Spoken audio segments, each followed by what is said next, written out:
All right, if you're in your 20s, 30s, and 40s and you feel like you are lacking life direction, you feel like you really focus on your career and everything, but your life is lacking direction because there's some things that you want to do and there's some things that you want to achieve, and you feel like if you do not achieve it, something's going to be amiss. You might make all the money in the world, but your legacy and the thing that really will fill you up, it just won't be there. This episode's for you. I'm going to talk about it. I'm going to talk about the things that I've been through and everything. So we're going to get right into it. So number one, the one thing that you want to do is you want to identify what you like. I say this because in my whole little 15-second spiel, once you're in your later 20s to early 40s, you're really in your earning years. So you're really focusing on acquiring wealth. I'd say for the vast majority of middle-class Americans, right? Like they focus on gaining wealth so that they can secure their financial future. So what happens is you might end up doing stuff that you just don't like doing. And I'm saying when it's lacking direction in life, it's not always just to get finances. And I think that's what ends up happening is because it might not tie directly to finances or finances immediately, so we just don't do it. So we really focus on what can get us finances,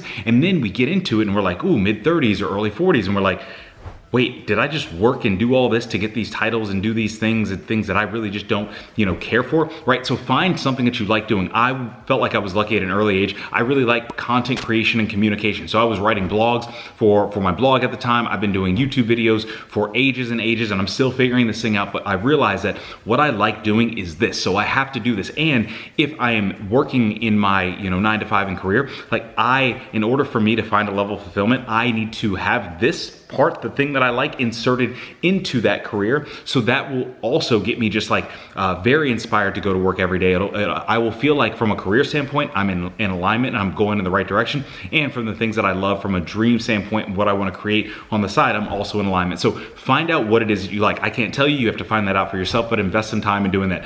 Number two, set up a morning routine. Having structure will provide you direction just because it naturally does. Now, I don't care what your morning routine is. There's so many things on social media of hey, the optimal morning routine for billionaires and millionaires. And if you watch 10 of those videos, it'll tell you 10 different things. I don't care what it is. My morning routine is going to be different than yours because you value different things and your lifestyle might be different, and you might have kids, you might not have kids, you might be married, you might not be married. Everybody is different. And so what you can't do is just look and say, this is an optimal morning routine because somebody said it's optimal. No, what I'm saying is have a morning routine, have things that you do consistently so that it primes your day for a clear direction. For me, I get up, I go to the gym, I go run, I do those things first. I go walk the dogs with my wife, and then I make breakfast, and then I get into my work day. And that is consistent 5 days a week. On Saturdays, I get up, I get my run in early before the house wakes up, and then I just enjoy my Saturdays. But what I do is from a morning standpoint, I can do that without even thinking. There's no emotion that needs to be attached to it. I can basically do all of that the first 2 hours of my morning while I'm asleep. The one thing that I will say that I think is so important,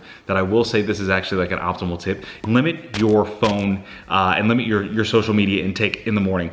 That any time that I've just gotten on social media or gotten on my phone early, I have been thrown off. My workout is thrown off. My morning routine is thrown off. I feel like my day is thrown off. I get a solid 2 hours of basically not being on the phone, and it helps tremendously. So get a morning routine that primes your day for direction. Number three, identify your why, right? So this is kind of aligned with number one. It's identify what you like, but then identify why you're doing the thing that you're doing. For me, when I come in and I do this content, why I'm doing it is because I want to inspire people in their 20s, 30s, and 40s who are high performers, who are people who are already doing things, but then to step into areas of career, relationship, fitness, in their dreams even more fully, and just try to inspire that every single day, right? So find the why that you're doing it, and why I do it is because it's important to me, because I look up to people who inspire that in me, because I've realized how that's helped me day to day, how much of a better man I've become because of it. So identify your why. Your why could be, again,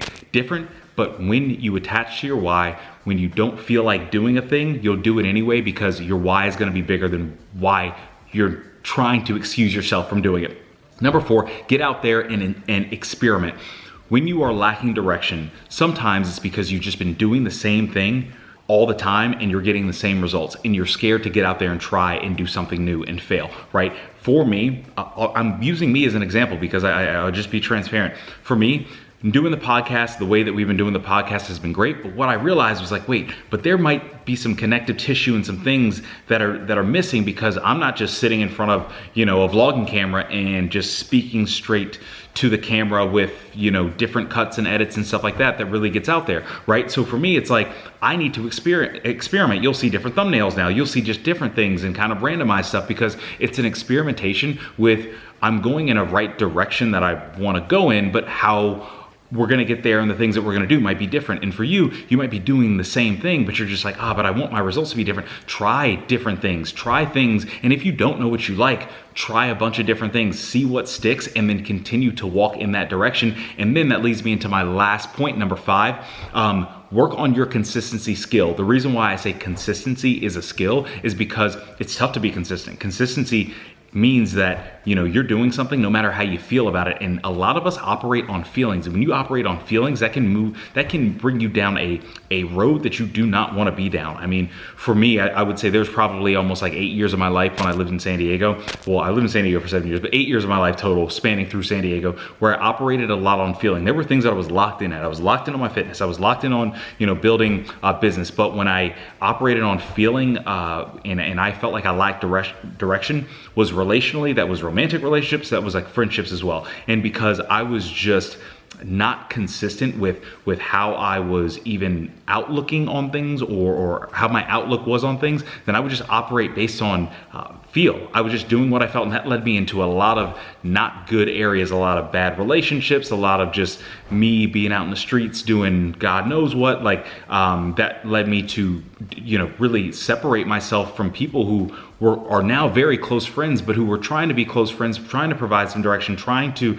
you know, be in my corner. But because I was just so not focused on that, and I was focused on how I felt and my ego and everything, I just pushed everybody away. Now that's just kind of a different kind of relationship conversation, but focus on and the reason why I say that is because consistency is a skill that's built when you do not feel like it. Not every day do I feel like waking up and going to the gym, but it's a consistency thing, and I know that doing that is pushing me in the right direction of where I want to go. So, and when you consistently do that, it builds a habit, and habit builds momentum. Momentum is hard to stop when that snowball gets rolling down a hill. So those things, I promise you, you start doing those things, you're gonna feel like the direction in your life is coming back. You're going to really even establish a direction for your life, because look, I'm 34, like in this age, and especially if you're a busy, you know, professional like myself, and I work in tech, so I say I'm speaking to busy tech professionals too, especially if you're doing, you know, a lot of career work, which you really also wanna make sure is that your life direction is settled in, so you can look at your career as one silo of your life and that not be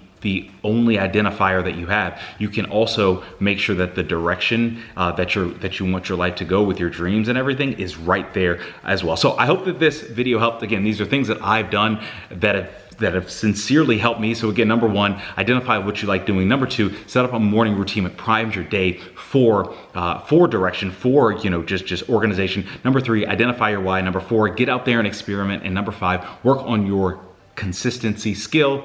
I hope this video helped. If it did, like, comment, subscribe. Also, this kind of parlays into a confidence thing, because when you are trying to get into a new direction, you might be doing a new thing. So if you have not watched my video on how to gain confidence, especially when you're in your 30s, go ahead and watch it. It'll pop up somewhere here. And if not, I will see you all in the next video. Peace.